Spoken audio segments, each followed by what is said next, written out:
जय हिंद दोस्तों। आज हम समझते हैं कि समुद्र का पानी जो है इतना खारा क्यों होता है, समुद्र का जल जो होता है इतना खारा अत्यधिक क्यों होता है। तो सबसे पहले यह समझते हैं दोस्तों कि समुद्र का जो खारापन है इसकी खोज सर्वप्रथम डिटमर नाम के वैज्ञानिक ने किया था। उन्होंने ही बताया था कि समुद्र का जल जो है वह खारा है। लगभग वह 40 जगहों पर रिसर्च करने के बाद इस सिद्धांत को उन्होंने दिया था। यदि सबसे अधिक कुछ जो पाया जाता है उसमें तो NaCl होता है, लेकिन यदि तत्व की बात करें कि सबसे अधिक समुद्र में क्या पाया जाता है तो वह है आयोडीन। दोस्तों वह आयोडीन पाया जाता है। नमक की अधिकता दोस्तों जो है समुद्रों में बहुत अधिक है दोस्तों, इसलिए वह पानी जो होता है पीने योग्य नहीं होता। उस जल को हम लोग पी नहीं सकते। यदि पिएंगे अधिक समय तक तो दोस्तों जो है वह बीमारी का कारण बन सकता है, इसलिए हम जल को नहीं पी सकते। हाँ, उस समुद्र के जल को दोस्तों हम कृषि के लिए भी जो है प्रयोग में नहीं ला सकते, यानी कृषि का कार्य भी उससे नहीं कर सकते। खेतों में भी उस सिंचाई का काम उस जल से नहीं किया जा सकता। क्योंकि उसमें दोस्तों लवणता होती है उस जल में। वह जल यदि कृषि में जाएगा तो कृषि यानी पौधों को वह सुखा देगा। क्या करेगा? पौधों को वह सुखा देगा दोस्तों। और सबसे यह समझा जाए दोस्तों तो सबसे अधिक यदि देखा जाए कि कहीं लवणता है किसी सागर में तो दोस्तों वह है अटलांटिक सागर में, जिसे हम यस आकार का सागर के नाम से भी जानते हैं दोस्तों। क्योंकि यह एक स्थलबद्ध जैसे सागर है, दोनों तरफ से क्या है, स्थल से घिरा हुआ दोस्तों यह सागर है अटलांटिक महासागर।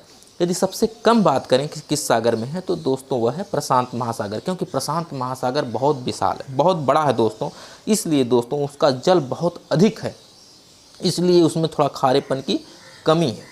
और बात करें अपने हिंद महासागर की दोस्तों तो यह मीडियम में है। यदि बात करें सबसे अधिक, इसे प्रतिशत में देखा जाता है दोस्तों। जब एग्जाम में क्वेश्चन पूछता है तो इसे प्रतिशत में देखा जाता है कि कितने प्रतिशत किस महासागर में पाया जाता है लवणता। तो सबसे अधिक लवणता पाई जाती है दोस्तों, आपका देखेंगे तो अटलांटिक महासागर में। कितनी पाई जाती है? लगभग 36% पाई जाती है। कितना? 36%। और सबसे कम पाई जाती है प्रशांत महासागर में लवणता दोस्तों, वह कितना है? वह है दोस्तों 31% के लगभग। कितना है? 31% पाई जाती है। और अपने हिंद महासागर में दोस्तों देखेंगे तो यह लवणता लमसम 35% मानी जाती है। मैंने मैक्सिमम देखा जाए तो यदि एग्जाम में यह सिर्फ पूछे कि सागर यानी महासागरों की लवणता कितनी है दोस्तों तो 35% पे आप लोग जो है ऑप्शन को क्लिक करिएगा दोस्तों, और 35% ही बताता है दोस्तों। लेकिन अब यह बात करते हैं दोस्तों कि आखिर महासागरों में लवणता आती कहाँ से दोस्तों, यह भी है।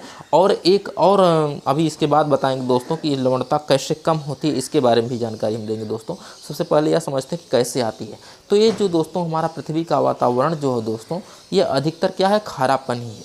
जैसे आप देखेंगे तो एक नमक आता है जिसे सेंधा नमक कहते हैं, तो वह भी तो कैसे होता है, पत्थरों से वह बनता है। तो इसका अर्थ है कि दोस्तों पत्थरों से भी नमक निकलता है। यह जो धरती है, जो खुला स्थान है, यहाँ से भी नमक निकलता है। हर चीज़ में दोस्तों नमक है। तो जब बारिश वगैरह होती है दोस्तों तो बारिश से दोस्तों यह धुल करके नहरों में, नालियों में, पहले नालियों में चला जाता है, फिर नहरों में, नहरों से मिल करके फिर नदी में चला जाता है। इसी प्रकार खुले स्थान पे भी जहाँ मिट्टी है वहाँ पर भी नमक की मात्रा, वहाँ बरसात होती है तो वर्षा जो होती है वो दरअसल अम्लीय हल्का सा होती है। जब अम्लीय खारेपन पे पड़ता है तो खारापन टूट जाता है। तो इसी प्रकार जो पत्थर उत्थर भी हैं हल्के हल्के टूट जाते हैं बरसात की वजह से, क्योंकि वह अम्लीय होते हैं। वर्षा जो होती है अम्लीय होती है, यह खारापन है तो टूट जाता है, टूट के बिखरने लगता है। तो इसी से बरसात से देखेंगे बड़े बड़े पत्थर पहाड़ भी टूट जाते हैं दोस्तों।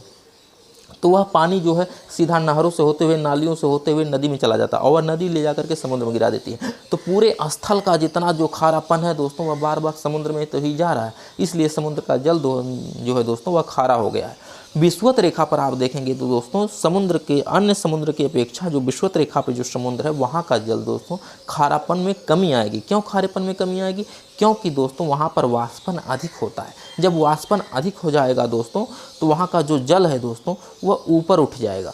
जब जल वो ऊपर उठ जाएगा तो वहाँ पर सिर्फ आयोडीन ही मिलेगी दोस्तों, नमक की मात्रा, लवणता की मात्रा अधिक मिलेगी। इसलिए जब आप विषुवत रेखा पर जाएंगे दोस्तों तो वहाँ पर जो है अधिक नमक पाया जाता है, खारापन वहाँ पर अधिक रहता है विषुवत रेखा पर दोस्तों। इसके अपेक्षा जब आप जाएंगे उत्तरी गोलार्ध में जाएंगे, उत्तरी ध्रुव पर जाएंगे या दक्षिणी ध्रुव पर जाएंगे तो वहाँ के महासागर हैं उनमें देखेंगे तो इनकी अपेक्षा वहाँ पर जो है लवणता कम मिलेगी, क्योंकि बर्फ़ में जो है लवणता उतना अधिक नहीं रहती है दोस्तों। मिलते हैं अगली वीडियो में, तब तक के लिए आप सभी का बहुत बहुत सादर धन्यवाद दोस्तों।